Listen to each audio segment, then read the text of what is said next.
Hello, and welcome to the Spec Shaman Podcast, a show that explores the world of building product manufacturers, architects and engineers, sustainable design, and technology and trends. We engage in thought-provoking discussions with renowned experts, industry pioneers, and visionaries who are making a significant impact in the construction industry.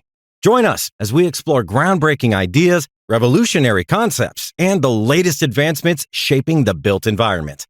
The Spec Shaman Podcast is hosted by Laura Elliott, the lead instructional designer at Ron Blank and Associates. Laura is a seasoned interviewer with a passion for uncovering the untold stories behind success.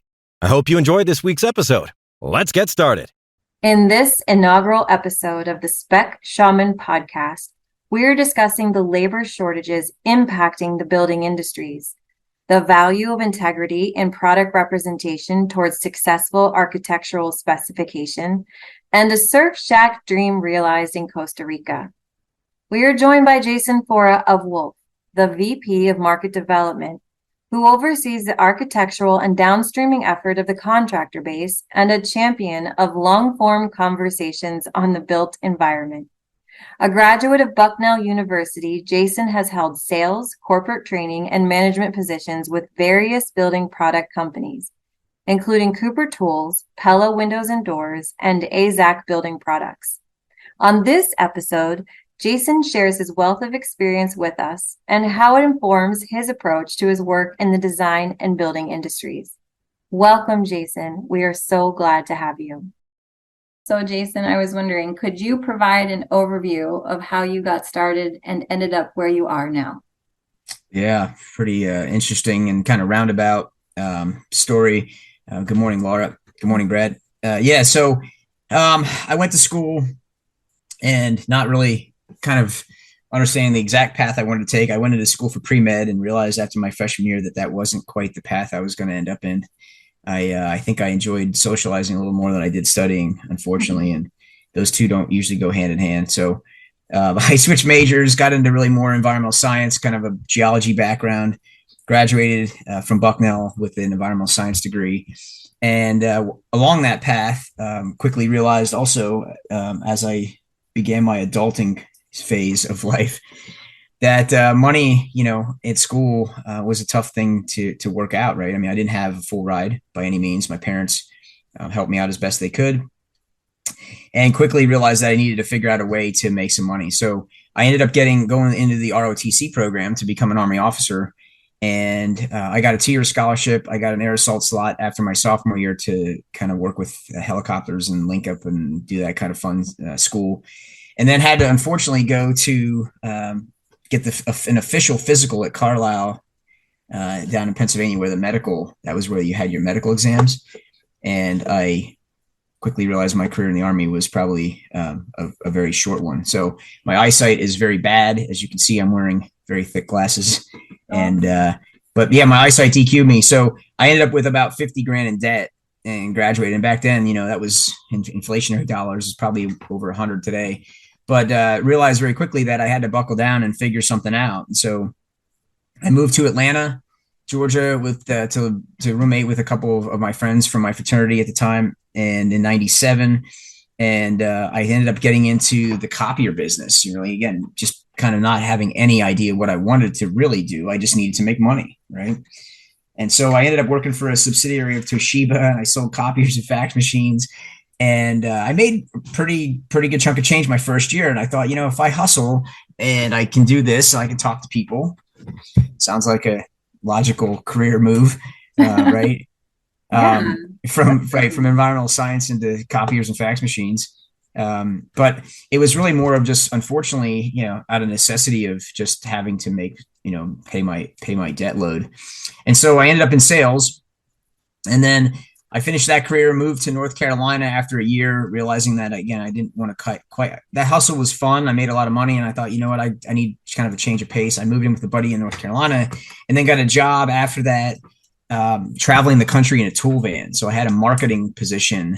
Oh, that's very cool. With a great opportunity from a company called Cooper Tools to work a marketing program. And it was the only regret I have is, unfortunately, you said you're a writer.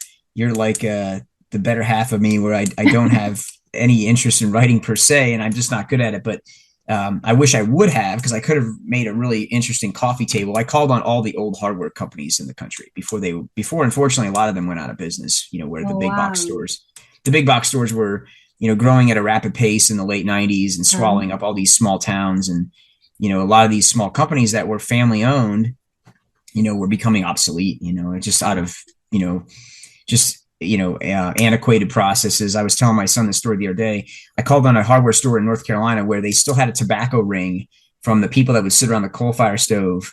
They would chew tobacco and, talk about their day, maybe over lunch or whatever, and they would spit on the floor. And unfortunately, that black ring was there, 100 years later. That's wild. Yeah, no longer was the coal stove in the middle, it was just a hole in the floor that they covered up, but the black ring was still there. And so, just that process, and that I would have loved to have, documented that a little bit better. But traveled the country, I hit every state but 3. What were the 3? I didn't get Hawaii, Alaska, or North Dakota. They were hard ones. Yeah. I've been to Hawaii on my own, but I've been to every state but 2. But that was really fun, and it gave me really more of an interest in just traveling. That's probably where I got my bug for traveling and just really enjoying that side of it. So that's how I ended up originally getting in the construction industry. I moved after that. I took off in between and got a promotion in St. Louis. And long story short, my friends were getting back out of the Army that I went to college with, and we all decided we were going to go travel, the country for as long as our reserve cash held out. So a couple of us one of my buddies got into rock climbing, and then we traveled the West and visited a whole bunch of national parks and rock climbed for about 5 months. Oh, that's awesome. And then my reserve cash ran out, and I moved back to Pennsylvania and then got a sales job with Pella Windows. It was a Gunton Corp, which is a subsidiary of Pella. So I sold for them for about 5 years and had a really, good opportunity to learn about the construction industry, and renovated some properties that I had an opportunity to purchase back in the early 2000s. And so it's really how I got into it, more or less. It was, indirectly through copiers to a tool van opportunity for a company, and then moving back to work with the subsidiary of Pella, and then selling directly to contractors. And then from there, that path followed me to a much bigger company today than when I started, but it was AZEK, which was AZEK Building Products. And then AZEK, bought a bunch of companies along the way, and they acquired and got purchased by a private equity fund. And from there, I ended up at Wolf. So from AZEK to Wolf. So about last 26 years, somewhere in that edition, math edition, you have about 26 years. But that's how I ended up where I'm at today. I've been with Wolf for 12. So that's awesome. I really like the tool. I think there is a coffee table book there. With the van story, I think that would be really fascinating. You could maybe go back to it. The life in the van. It was really fun. It really molded me, I think, in the person I am, and really my interest in just meeting different people. That was really cool, because every day. So the way that the route was set, right? So my manager would set an overview route with different vendors. So in this part of the country, it would be, one vendor that distributed hardware to all the local places. And we were the company that were providing the bigger picture. Like, we were providing the products and the program, and the program was giving them dating and, some type of sales incentive. And I had 2 closets in the van, and I stayed in, I think I traveled for, it was a year and a half, and I covered 155,000 miles. Oh my gosh. At one point, I wish I would have saved it, but I had an almanac, back in the day when things weren't digital. Right. I had an almanac that was like this big, with like every road, and I had everything highlighted. And so if I had made a map, is so cool. Like every major road in my travels, I've been everywhere almost. So that's great. Did you stay in hotels, or did you sleep in the van? I did. I have slept in the van. Officially, I have slept in that van. It was more out of necessity and a very rare, rare occasion. But I had 2 closets, had an air conditioner on top, it had a generator, and I still, on a rare random occasion, will have a nightmare that I lost my keys to the van. No. I know, right? There's definitely some sort of Freudian thing in there somewhere of going back deep into some of that, just because it was part of my life for really a good year and a half. Yeah. But the neat thing is that they would give us a free flight. I think it was even once a month. I could go anywhere I wanted once a month and fly to see people on the company's. They had a travel agency like attached to the company. It was a big company. And so, I had, it was like all on or then off, like you had to. Mm-hmm. So for example, one Friday I left Virginia Beach. That's where I'm from. Oh, cool. Mm-hmm. Awesome. Yeah. Beautiful town. I had to leave Virginia Beach on a Friday and be in Denver for Monday morning for work. Mm-hmm. So that's kind of stuff, you were all on or you were off. I had to go from Erie, Pennsylvania to Louisiana. Mm-hmm. Those type of, when the program would shift, I'd have to get in the van and just, be ready. Down. And back in my days of, unfortunately, too much nicotine and caffeine, which, by the way, I heard a quote from John Daly say that nicotine plus caffeine equals protein. I'm not quite sure. I'm pretty sure that's a correct of that equation, but it works for him. So those were the younger days where I could road trip and cover a lot of ground, but it was fun. Yeah, it was really fun. That coffee book it would have been pretty cool to make with the pictures. You could do the map as the cover, right? Yeah. Mm-hmm. Yeah. Good stuff. So do you feel like you drew a lot of inspiration from that time to get into the AEC industry? I did. I mean, I think, the hardware side is kind of the same thing, right? You're selling tools to people that are doing the work. So that was pretty cool. I really enjoyed, and most of it was basic hand tools. It was pretty basic, plumb. Mm-hmm. It was, the company had acquired along the way a bunch of these other brands, and then those brands made up what we sold. So Crescent Wrench, Plumb Hammer, Lufkin tape measures, all those big brand names, that contractors knew, by name, were underneath that umbrella. But yeah, that's kind of, I would say, part of probably how I ended up in the construction industry, more or less. I mean, coming back to Pennsylvania and having an opportunity to work for a window company, it seemed like a logical fit, right? I liked seeing that process come together, and it was good. I learned a lot. It was a good opportunity. So, what excites you about the industry today? I really just enjoy seeing the light bulb go on for contractors. Yeah. I do mostly what I do now is train people. Mm-hmm. And so I think in my past experience from the past, quarter of a century of just talking to people and understanding products, I think it's really, for me, it excites me when I get to meet someone, and, I try to always approach things from kind of a not only a best practice approach, but also a pro and a con, right? There's no perfect product. And I think my experience, I was always frustrated when people would come to me and say, this product's the best. And I'm like, well, that's, that's kind of the worst selling position to say that. I mean, everybody says their product's the best, right? What does that mean? Right. So, so for me, it was really more of trying to drill down a process of that I could really believe in and get behind, where I was providing value, right? Because that's all that really matters. Right. I mean, we have the things that come out of our mouth. You hope that there's enough value there, right? That people gravitate towards it, and that they really are persuaded and influenced by what you're saying.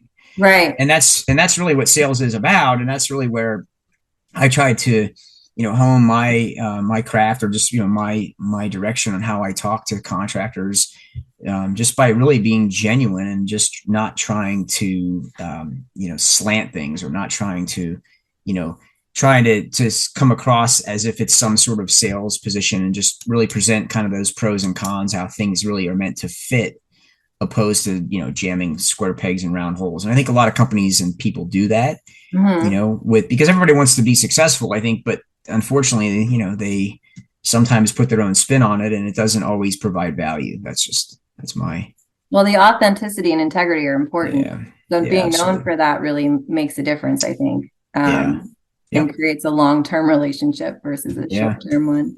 Sure enough. Your company is really good at innovation. How do they stay ahead of that curve?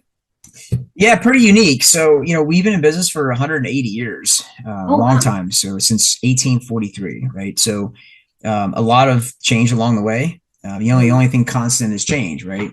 And that's one thing that's really important. And segueing into that, I was asked to come over and followed one of my former bosses at AZEK over to Wolf, Mike Sessinger, and I learned a lot from Mike. And along the way, we've worked together for a while. And where that was unique is that I came over to really help with some of our own branded strategy. So prior to that, Wolf was always known as a standard two-step, distributor. Mm-hmm. We got products, we represented products from another brand, and then we brought those products to the pro dealer market. So if you were brand X and you had the best company out there and sold a widget, we were basically just taking your widget and we were stocking it, supplying it and breaking it down to get it to market. Right. So that's the two-step wholesale side. And so the unique part, which again, I think my wife realizes now it was the right move, and I knew it was the right move. It's leaving something that you knew was a given to go to something that's unknown. 12, 13 years ago, we created our own Wolf Home Products brand and strategy, in the company. So a pretty big transition in the industry. A lot of folks, I think, made some bold predictions that were perfectly correct and very bold. But we definitely pulled it off, and it's been a great ride. So what it does is it gives us the ability, and you mentioned innovating, to really go out, and because we're closer to the market than I'd say most manufacturers. Some manufacturers are, but a lot of times there's a couple steps involved, and people, if you don't talk and get the right data, right, you may be a little laggy, right, in your go-to-market strategy, right? So because I felt like we had a really good we were very in tune with the market, it allowed us to create our own specification. And then by creating that spec that we felt was the right one, we could then move to find a supplier. And so very similar, right, to this gadget, right? They don't make their own phone. They just, nobody knows that. I mean, Foxconn makes it, but Apple is Apple. And so we're similar in that, minus the, $180 billion in cash flow, reserves. But we're very similar though, in the sense that, we have a spec, and then we're not always tied to some of that manufacturing. I think that makes us a lot more nimble. Yeah. So for innovating, you look at anything, like if something changes, right? If you've had a manufacturing process for 20 years and you've invested X amount of, capital into that process, right? It's very hard to turn the ship. And I like to use the analogy, right? You're building a boat on the water and it gets too big to turn it. Yeah. And that happens to a lot of people, right? Kodak Film was a good example of that, right? Oh, right. Yeah. Kodak was a huge name, and, they really, they got very, very large and almost unturnable. And I think a lot of companies do have that unfortunate problem. And so for us, and there are companies that we do own, but for the most part, a lot of what we sell, even through the Prime Source acquisition, Prime Source is now our parent company. They have a lot under our umbrella is a lot of specifications. So we have partner brands that we innovate with, meaning if a singular company comes out and says, hey, I have the best new widget, bring it to market, we can represent that product. And then when there's other products where we have the ability to innovate or maybe specify and use that process, something that's maybe a little bit later in their curve, something like PVC trim or PVC decking, as an example, kitchen cabinets, we've done that with. That side of the business, we can create a specification and find someone else to make it for us. And then that way, if the market shifts, we're not tied to some sort of older, antiquated process, because we don't have $500 million tied up in it. Right.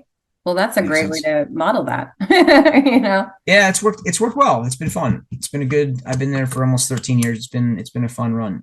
Do you feel like that's the future of building products evolution? Do you feel like that's the way that it's going?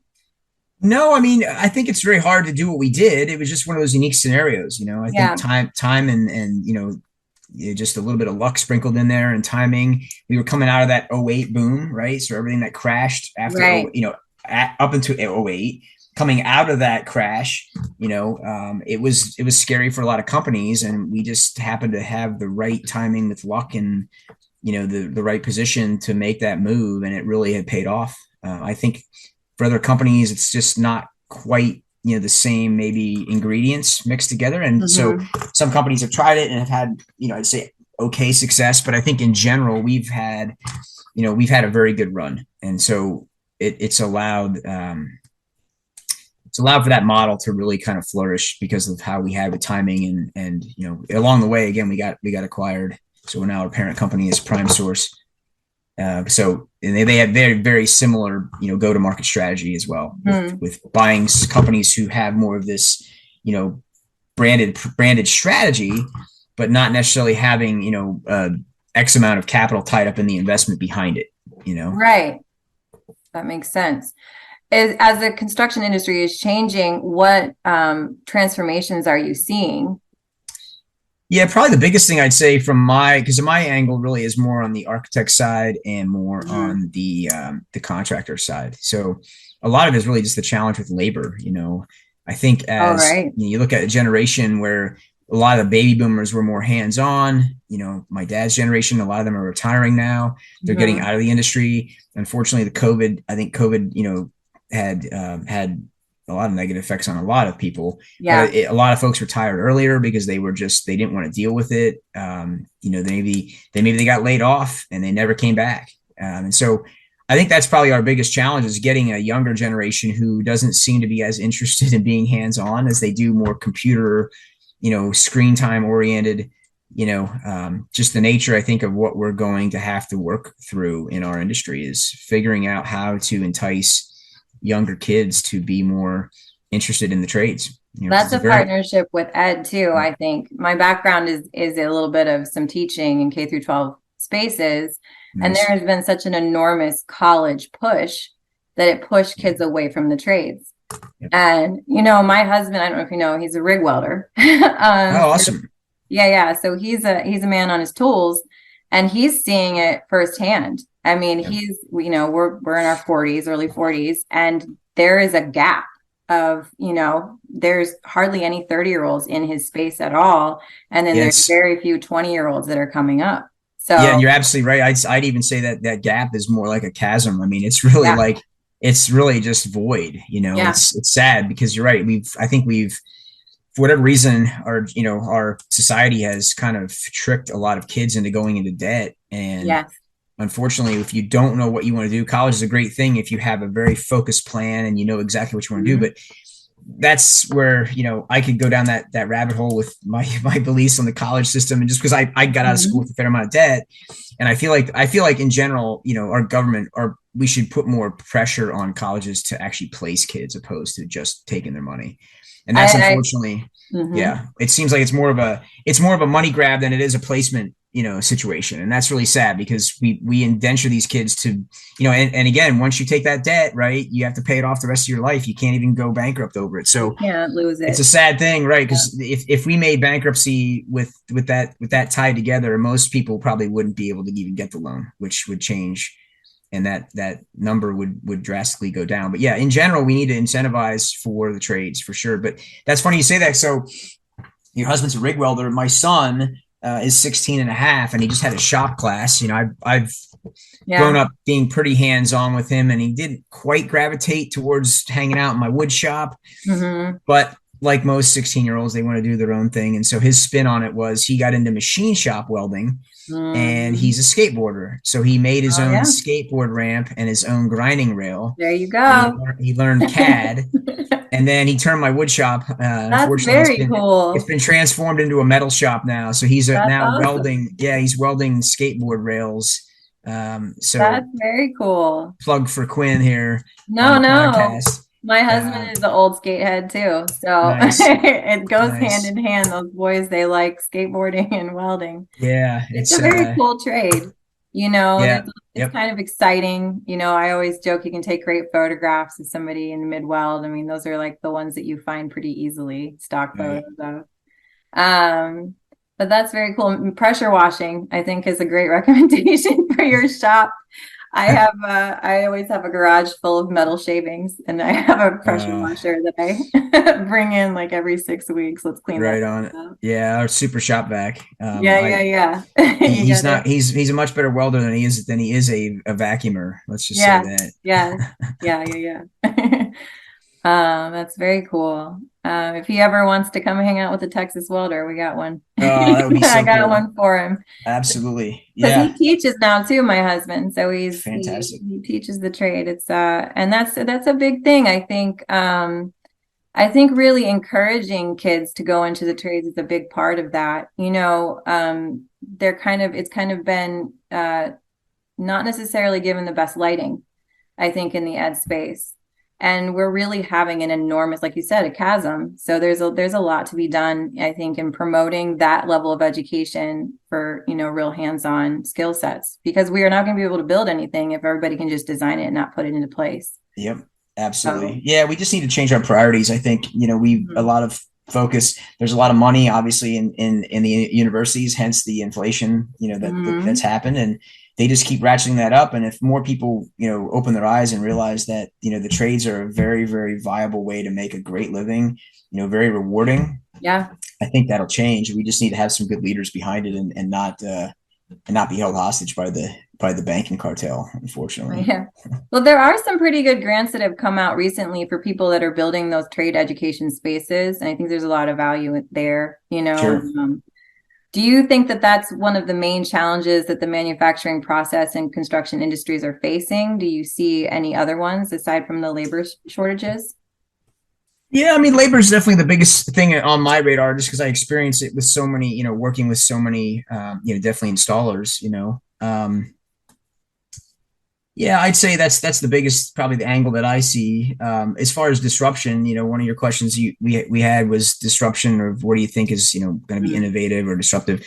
One of the things we're seeing now is, being in my space where we sell so much of synthetic or, alternative decking products, is the substructure. The quality of wood today, unfortunately, isn't what it used to be. We don't have old growth, and the newer growth type of processes, unfortunately, we've engineered wood to be have very large growth rings. So we want wood to grow fast because it's a crop, right? We have to grow it quick and cut it back down. And so I just see maybe some alternatives in that space, transforming that substructure. I think it's a very large category. We're seeing some things come online now that could be useful.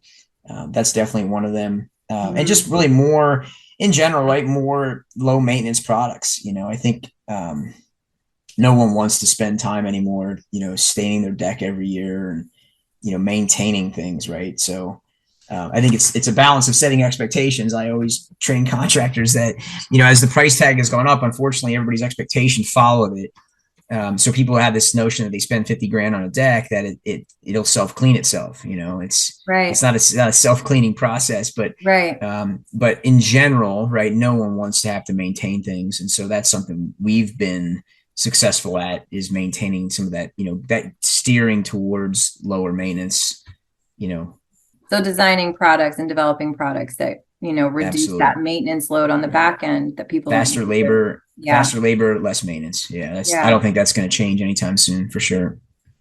So when you think about notable projects, is there like a case study that sticks out that highlights that? Yeah, in general, it's been fun. The last couple of years, I've gotten to work on some pretty big HOA projects, homeowner associations, and I think they're a fun process. They can have their own challenges, but I mean, you're trying to herd, in some cases, 50 to 100 people together, and you're never going to always get the same opinion on things. But I think with good leadership and having, a good board that these HOAs, some of them, have. Having a strong leadership background on that and having the right people is extremely helpful.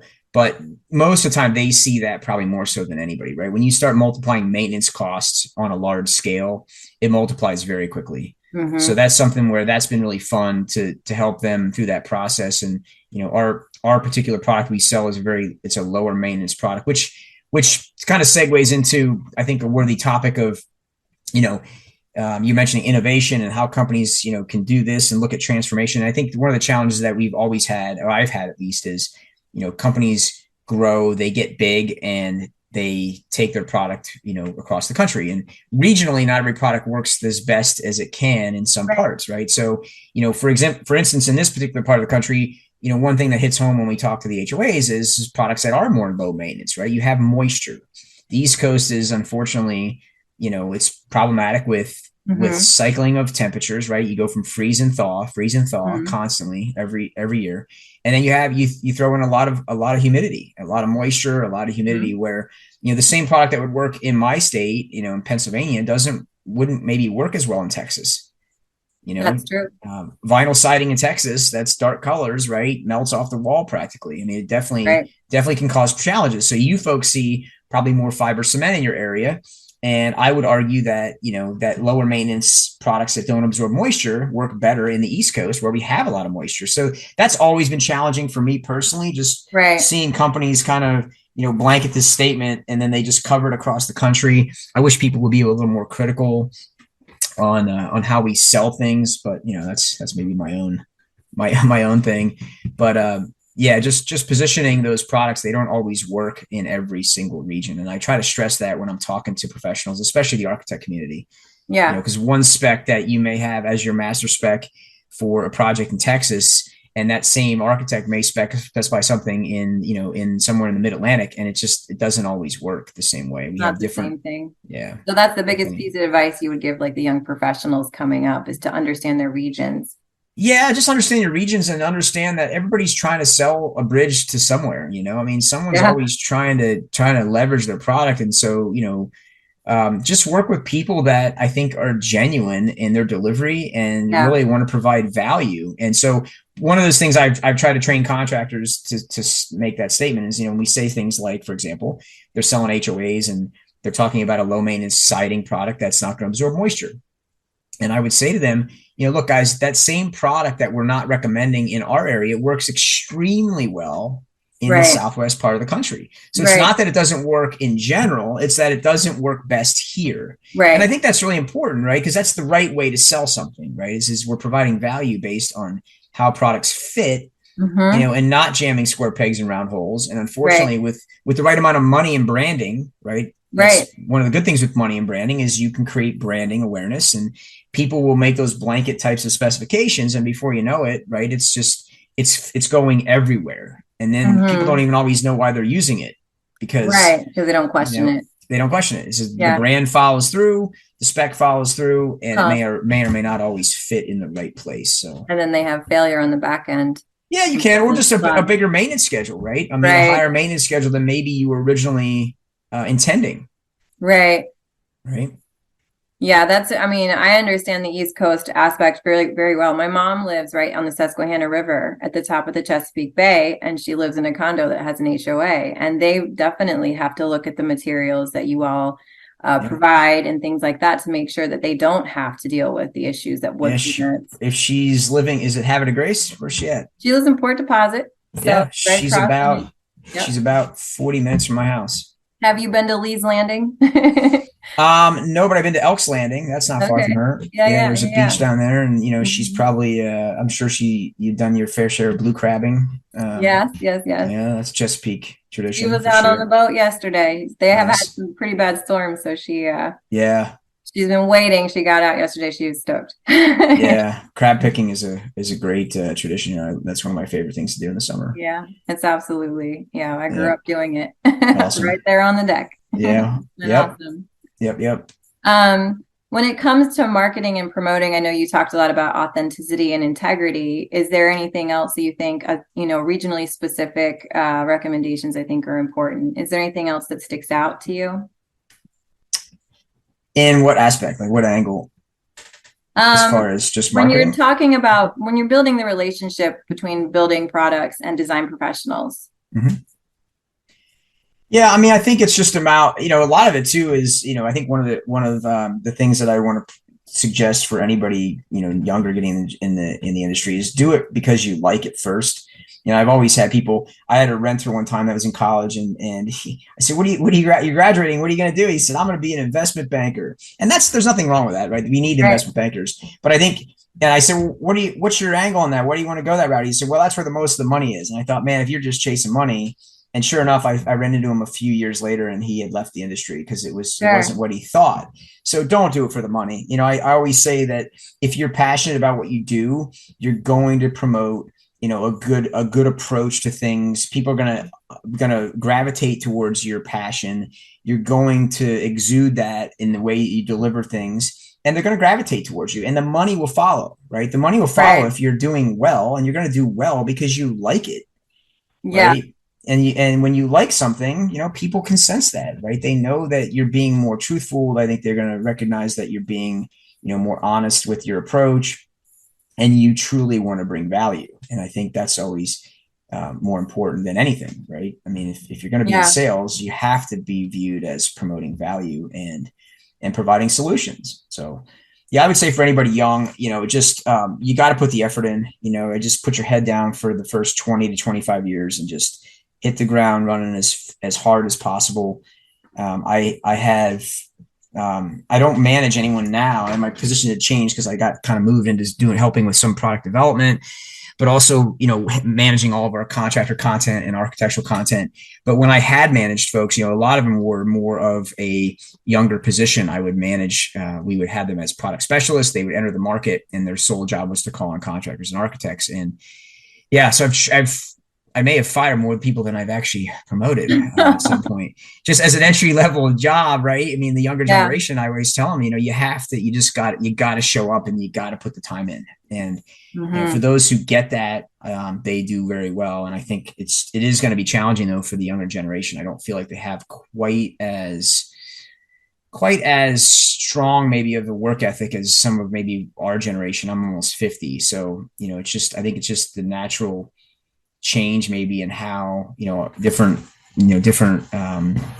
sectors of our population and different demographics work out. It's just the natural tendency today is kids would rather be behind a screen and maybe email you than actually go make a sales call. And so that's something I think that's more challenging today. Right.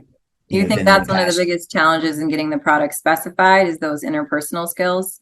Yeah, you have to get in front of people. It really is and what I'm saying isn't anything new, but it really is just a numbers game. Whether I'm looking at specifications or whether I'm looking at sales calls, obviously there needs to be quality in there. I'd always rather have quality over quantity, but in general, right, the quantity will always push you through, especially starting out, right? Especially starting out, you just have to put the numbers in. You have to put the hours in and the numbers, and you just have to see people. And you have to handle the rejection. Yeah. Yep. It's like casting calls. I did some acting in my college years, and you had to go get rejected like 100 times before you got the role that you wanted. So, well, I always use the example when I was selling copiers. It's crazy. On Wednesday, we had to make 100 phone calls before noon. Okay, or you couldn't leave the office, and if you were the last one out, you were definitely holding the bucket that was not filled with joy, right? You were buying everybody's lunch. and dragging your tail between your legs. I mean, you were definitely getting browbeat by the manager. So yeah, it taught me a lot, making cold calls, and you just got to put the time in. You got to genuinely, make those efforts, and numbers do count for sure. Yeah. When you approach things like sustainability, what are the biggest impacts that sustainability is having on these industries right now that you see? Well, one of the challenges that I have always found was the authenticity of some of the statements behind sustainability, right? I mean, greenwashing we know happens, and again, with enough money and enough branding, right, you can claim your products take you to the moon. It's just, that's probably my biggest frustration is when I hear someone ask me, is your product sustainable?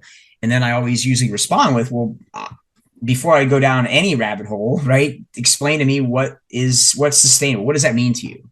And I think if I talk to 50 architects, they probably would all have a different approach to what sustainable really means. My personal perspective on it is I sell products that typically aren't as renewable, right? A lot of our products are some sort of polymer based, or maybe a synthetic type of resin, or maybe a PVC, based, or some type of some of the decking we do sell has a tremendous amount of recycled plastics in them, HDP, which is basically your milk jug plastic. But in general, right? It's not something that's being regrown and you get to cut it back down. But they also hold up, at a tremendous rate. You're seeing a lot of these products that they have a 30 to 50 year warranty. Right. So that longevity is important. Yeah, I mean, even 25 years is very, very reasonable on most of those products. So it really just can be challenging. I think we just need to do a better job of putting metrics behind, what sustainable means. And I don't know if we're ever going to get there, because for a lot of people, it can be very emotional, right? I mean, if there's emotion tied to it, some people just have a thing.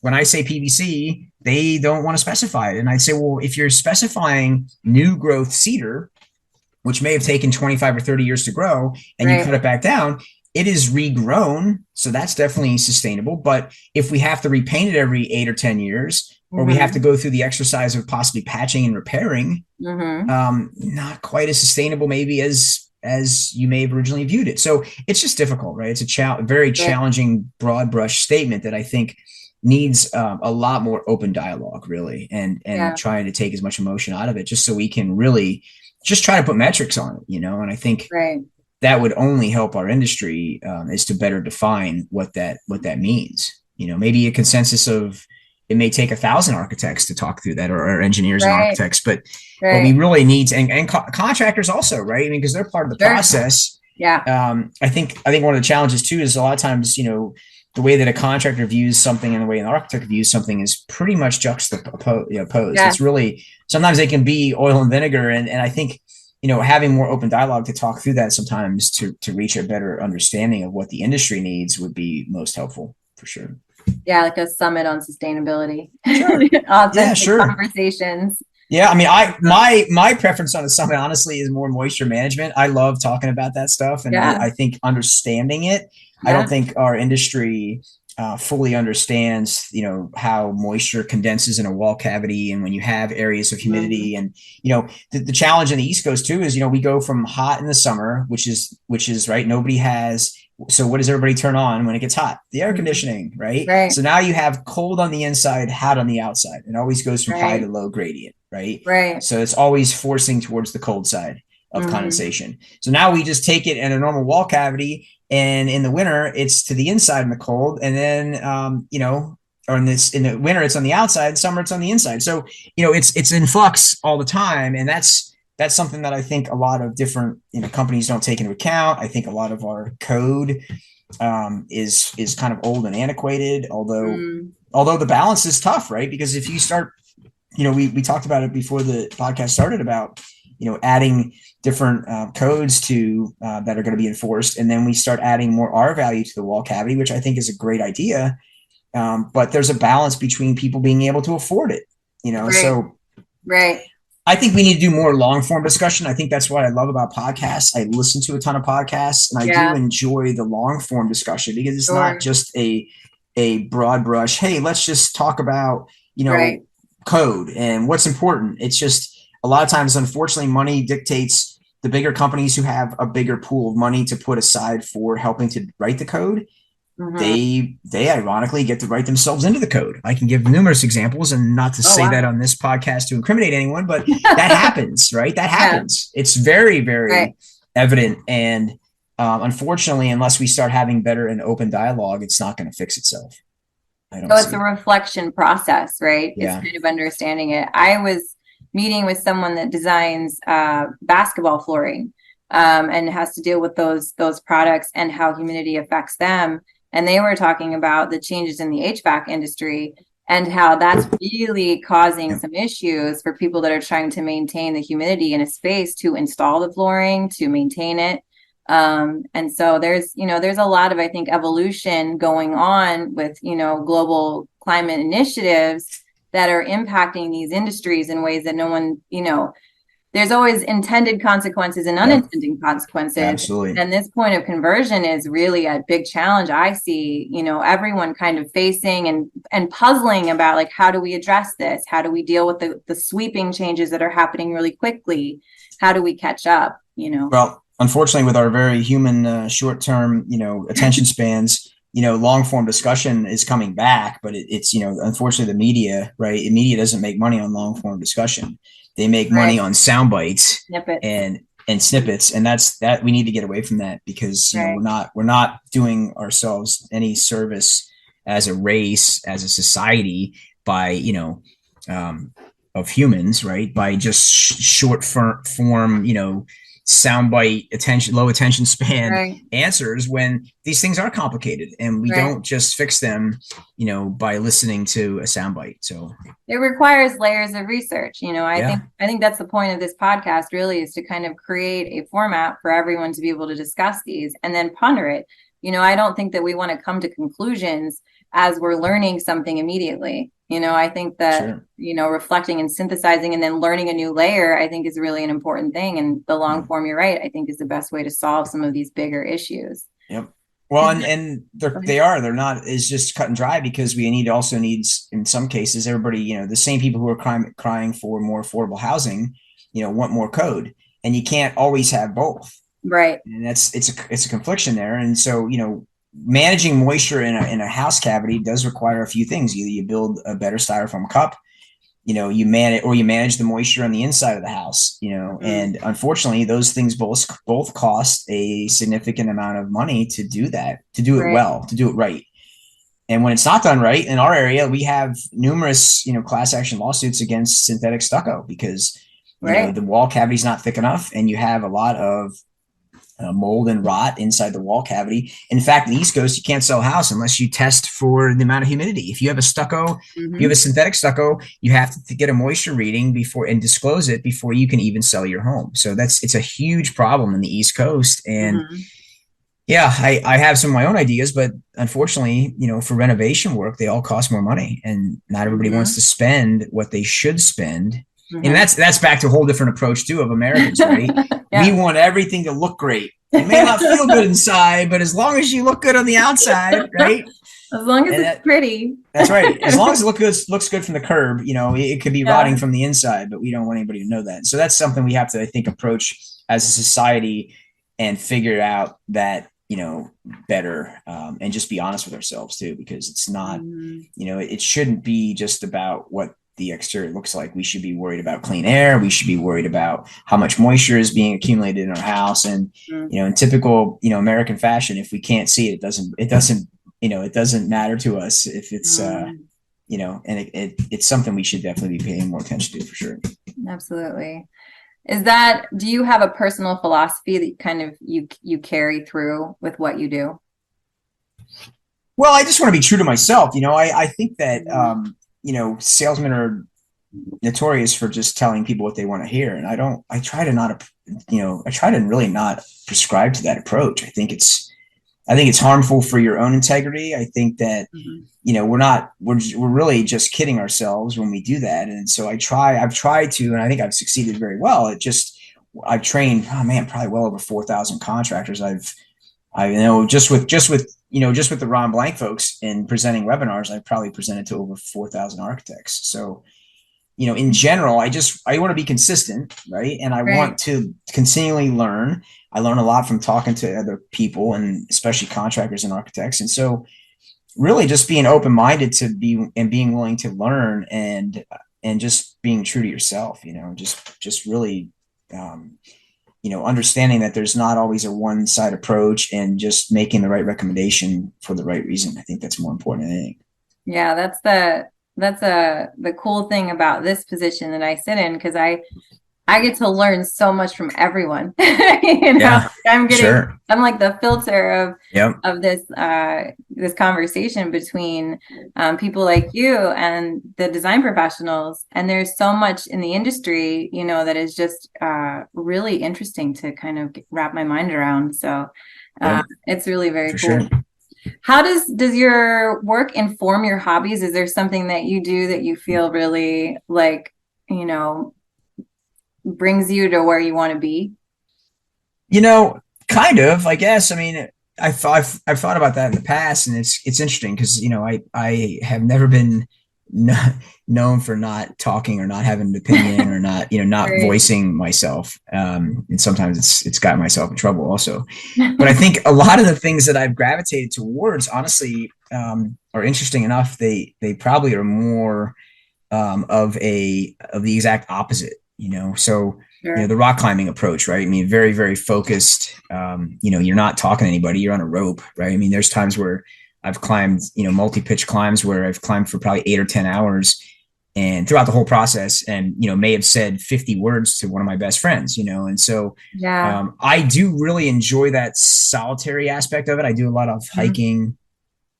I love traveling, I've dabbled with surfing a little bit, and it's all kind of the same process, is that you're really in the moment, and you're not, it's the opposite of selling, right? You're in the moment, and you're just in your own head, and you're super focused. And I find that to be probably the most relaxing and the most rejuvenating thing I can do, to really kind of, recharge my batteries, and ironically, it's the opposite of how I make money, right? Yeah. But I do enjoy that probably the most. I don't rock climb as much as I used to. I don't rock climb much at all anymore, really, now that I have two children. I have a 16, almost a 16 and a half and almost a 13-year-old. So, just I think, and the older I've gotten, obviously, is realizing my own mortality. It's you start putting more things in perspective. And so, worrying about dad on the rock wall probably isn't the best thing for anyone. So, so surfing's a little bit safer, right? I mean, where do you surf? I have surfed in Costa Rica a few times. I really enjoy it. I need to get back down there. That's been super fun. Had a really interesting connection with someone that had left Canada who was a judge and ended up getting in the building industry, kind of the same thing, just his love and passion for building. A really dear friend of mine, Claude Marlowe, became a customer of ours. And so I started to handle some of our exports. And then one thing led to another, and I had the really good fortune of being able to, with his most of his help, buy a really small house down there. So COVID kind of screwed all that up, but the invite's out there. I know I've asked Brad to come down and surf with me on the next trip down, but that has been I've been very grateful for that friendship and that whole tie-in. But awesome. So that's when I do. I would like to do more of it, but I actually really enjoyed. I was down there with my family before COVID, and the kids were much smaller.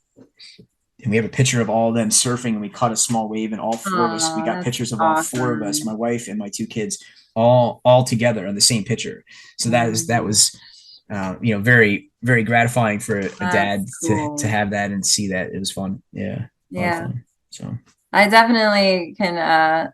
I grew up doing surfing in Virginia Beach and in Sandbridge. So surfing is really fun. Skateboarding and surfing can't go wrong. Nice. I did more BMXing and then I did skateboarding. But I've when it comes to parenting, I've read a really cool snippet from somewhere on YouTube, I think, but it was a psychologist talking about being a shepherd opposed to the engineer. And I've had to learn very, very difficultly that, being the shepherd and just being there to help my flock is a lot more important than trying to engineer him to not be a skateboarder. So, I went along with it. And I've always just tried to support, what his interests are opposed to what mine are. And it was a good lesson. It's a good lesson in parenting. Yeah, I think that's a great philosophy. It works a lot better than jamming square pegs around holes. Oh yeah, you pulled it into your family life. That's a good application. Yep, for sure. Does he play music at all, or is it just you? I've been trying to put a band together for 20 years. Raised two kids, and he has a Stratocaster sitting and hanging on his wall with an amp, and I thought I had him. I went through. I have a ukulele that no one plays. We have a mandolin that no one plays. I had a organ that I thought we could get him to play, and we since sold that because it was collecting dust in the basement. And I won't let him sell the guitar because every once in a while I'll pick it up. But I'll keep trying. Brad and Ron have been a great influence, and Landon and Chris on the singing side, and that whole the whole Architects of Rock through those guys has been a really, really fun opportunity. And so they're taking that place of my family band that I never had. So So I've been trying to get them to play for a long time, and it's just one of those things where I'll keep trying, but it's not their thing right now. So there's still time. I picked it up late myself. I have to really work at it. I love music and I really love playing, but it never came natural. But I didn't pick it up till I think I graduated college. So there's still hope for them. I got a hollow body when I was in my 20s, and I learned a little bit. Not enough to play in our band now, but I've always loved it. So that's great. You can pick it up whenever. And same kind of thing back to that whole idea, whether it's golfing or you're just focused on what you're doing. And I enjoy just the process of like hearing a song and then seeing if I can figure it out. And most often, depending on who's playing it, I actually have to push it to the side because I can't figure it out. But I love the process of trying to figure it out. And I know it's really good for our brains to do that, whether it's doing that or just that singular focus, point, whether it's skateboarding or playing golf or rock climbing, surfing, playing guitar. It's just, it's really good for our brains. So I agree. That Zach Bryan really figures out something. Oh yeah. He's just blowing up. I can't get over what he can do with a guitar in such a simple way. Yeah, I heard I've learned to play it. That song "Going South," I think is his Oh yeah. That's a great YouTube of that sitting next to the campfire. Yeah. Really, and he was former Air Force, I believe. Yeah, he's a military boy. Yeah, he was. Yeah. That's right. Yeah. So yeah, very fun. Well, thank you so much for taking the time to talk with us. And yeah, we successfully did it. That was a very short hour. I told Brad I could pull together easily an hour. Yeah, definitely. Thank you for listening to the Spec Shaman Podcast. If you enjoyed today's episode, please subscribe to our show and leave us a review. The Spec Shaman Podcast is produced by Laura Elliott and Brad Blank. A huge thank you to our guests who made this show possible. Building product manufacturers who want to increase their specification opportunities, please visit specshaman.com or ronblank.com. Thanks all for this episode, folks. See you next time.